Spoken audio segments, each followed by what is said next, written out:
بسم اللہ الرحمن الرحیم۔ السلام علیکم۔ آج ہم بات کریں گے بڑے اہم کیس کے حوالے سے، اور وہ ہے سپریم کورٹ آف پاکستان میں خیبر پختونخوا میں 2005 کا جو زلزلہ آیا تھا، اس کے بعد اسکولوں کی تعمیر نہ ہونے کی وجہ سے جو بیوروکریسی کی نااہلی ہے اس پر بڑی اہم سماعت ہوئی ہے، اور کیا خیبر پختونخوا کی جو حکومت ہے وہ بھی اس میں انوالو ہے۔ بڑی اہم سماعت ہے، اور ایڈوکیٹ جنرل خیبر پختونخوا بھی عدالت میں پیش ہوئے، چیف سیکرٹری بھی عدالت میں پیش ہوئے، اور عدالت نے بیوروکریسی کی نااہلی اور بڑے اہم سوالات اٹھائے ہیں اور بڑے اہم ریمارکس تھے، اور اس کی تفصیلات آپ کے ساتھ میں شیئر کرتا ہوں۔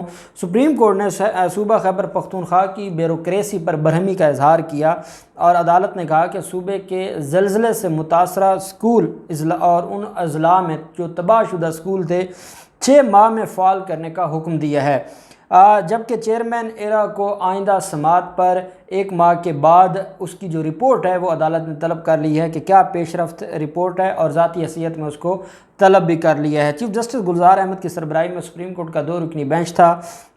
قاضی امین صاحب اس بینچ کا حصہ تھے۔ سال 2005 کے زلزلے سے خیبر پختونخوا کے متاثرہ علاقوں اور اضلاع میں اسکولوں کی جو عدم تعمیر ہے اس پر از خود نوٹس پر سماعت ہوئی۔ سماعت میں صوبائی حکومت کی جانب سے اسکولوں کو فعال کرنے کے لیے 1 سال کی مہلت دینے کی استدعا عدالت نے مسترد کر دی۔ عدالت نے دریافت کیا کہ بتایا جائے اربوں روپے کے فنڈز جاری ہونے کے باوجود خیبر پختونخوا کے زلزلہ متاثرہ اسکولوں میں کیوں نہیں ان کی تعمیر ہو سکی، یا اس میں تعلیم دوبارہ کیوں نہ شروع ہو سکی۔ عدالت نے ریمارکس دیا کہ تعلیم صوبائی حکومت کی ترجیحات میں سب سے کم ترین ہے۔ زلزلے کو 16 سال گزرنے کے باوجود اسکولز تعمیر ہونے کے آثار نظر نہیں آ رہے۔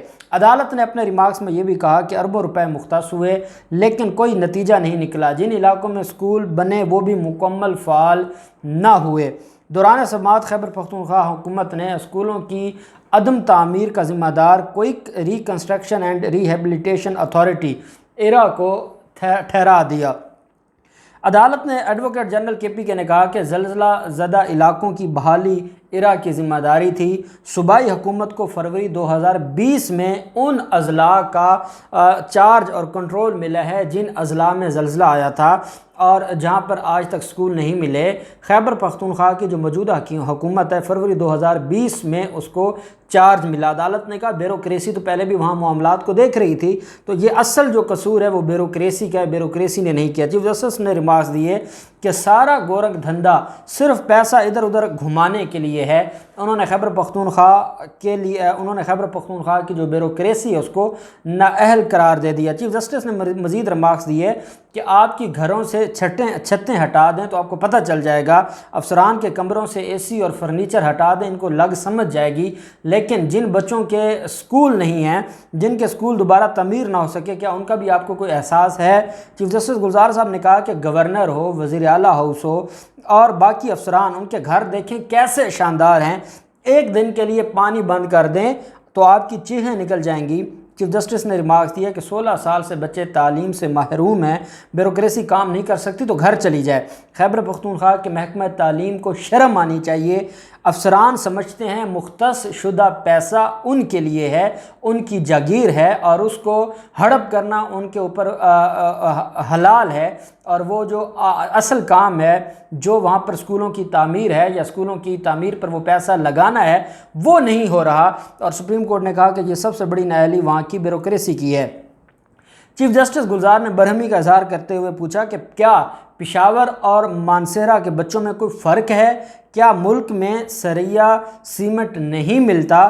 ملک میں پیسہ بھی ہے اور تیار چھتیں بھی ہیں، سب کچھ دستیاب ہے، صرف نیت کا فقدان ہے۔ اگر نیت ہوتی بیوروکریسی کی تو تینوں چیزوں کو یکجا کر کے جو وہاں پر سکول کھڑے کیے جا سکتے تھے۔ چیف جسٹس نے مزید کہا کہ جاپان میں سونامی آیا، انہوں نے چند ماہ میں پورا شہر بنا دیا، اور یہاں بدقسمتی ہے 16 سال گزر گئے، جو تباہ شدہ سکول تھے ان کو دوبارہ اس حالت میں برقرار نہ کیا گیا، اس کو دوبارہ اس جو پہلے والی حالت تھی اس میں نہ لایا جا سکا۔ فنڈز بھی تھے، اربوں روپے کے فنڈز تھے، اور جو سکولز بنائے وہ کسی بھوت بنگلے سے کم نہیں ہیں۔ ایڈوکیٹ جنرل خیبر پختونخوا نے کہا کہ شرح خواندگی میں خیبر پختونخوا باقی صوبوں سے آگے ہے۔ چیف جسٹس نے کہا کیا خاک آگے ہے؟ سکول تو ہے نہیں، شرح خواندگی میں وہ کیا آگے ہوگا؟ سماعت میں جو قائم مقام چیف سیکرٹری تھے انہوں نے بھی کوشش کی کہ وہ چیف جسٹس گلزار کی خوشامد کر سکیں۔ انہوں نے جو قائم مقام چیف سیکرٹری خیبر پختونخوا ہیں، انہوں نے کہا کہ نشاندہی پر جو یہ اسکولوں کی نشاندہی ہے کہ وہاں پر تعمیر نہیں ہو سکی، اب یہ صوبے کا چیف سیکرٹری ہے، بیوروکریسی کا ہیڈ ہے، اور وہ چیف جسٹس گلزار صاحب سے کہہ رہا ہے کہ ہم آپ کا شکریہ ادا کرتے ہیں، آپ نے نشاندہی کی اور اس پر ہم آپ کے مشکور ہیں، جس پر چیف جسٹس نے کہا مشکور نہ ہوں، اپنی نااہلی پر پوری قوم سے معافی مانگیں۔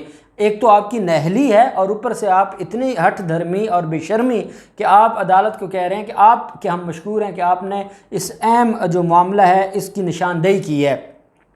عدالت میں جو جسٹس قاضی امین صاحب تھے، انہوں نے بھی ریمارکس دیے اور انہوں نے کہا کہ بدقسمتی سے تعلیم کاروبار بن چکا ہے، اور جس ملک میں تعلیم صحت کاروبار بن جائیں وہ ملک کیسے ترقی کرے گا۔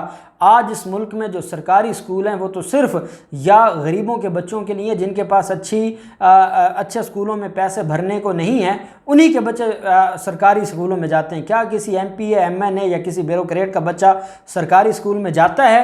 اس کا مطلب یہ ہوا کہ کیونکہ یہی لوگ کہیں نہ کہیں پرائیویٹ اسکول جو پرائیویٹ تعلیم بزنس ہے اس کے ساتھ جڑے ہوئے ہیں اور یہ بینیفیشری ہیں، یہ نہیں چاہتے کہ جو سرکاری اسکول ہیں وہ ٹھیک ہوں، وہاں پر ایجوکیشن بہتر ہو، کیونکہ وہاں ایجوکیشن بہتر ہوگی تو پرائیویٹ اسکولوں میں کون جائے گا اور ان کا تو کاروبار بیٹھ جائے گا۔ اور اس وقت پاکستان میں سب سے منافع بخش کاروبار تعلیم بن چکا ہے، اس سے بڑھ کر اس ملک کے ساتھ ظلم کیا ہو سکتا ہے۔ جسٹس قاضی امین صاحب نے کہا کہ حکومتی نااہلی کی وجہ سے جو تعلیم کا کاروبار ہے وہ دن بدن پھیلتا جا رہا ہے۔ پرانا نظام چاہیے جہاں سب برابری سے پڑھتے تھے اور جہاں کوئی غریب امیر ایجوکیشن میں غریب اور امیر کا فرق نہیں ہوتا تھا۔ اب تو کسی بھی شخص کا اگر آپ نے دیکھنا ہو، اسٹیٹس دیکھنا ہو، اسکول سے پتہ چل جاتا ہے۔ اگر بچہ سرکاری اسکول میں جا رہا ہے اس کا کانفیڈنس کیا ہوگا، اس کو پتہ ہے کہ میرے گھر والوں کے پاس پیسے نہیں تھے تبھی میں سرکاری اسکول میں گیا ہوں۔ اگر کسی کا بچہ کسی اور پرائیویٹ اسکول میں پھر اس سے اچھے پرائیویٹ اسکول میں جا رہا ہے تو وہ پھر اس سے زیادہ پتہ چلتا ہے۔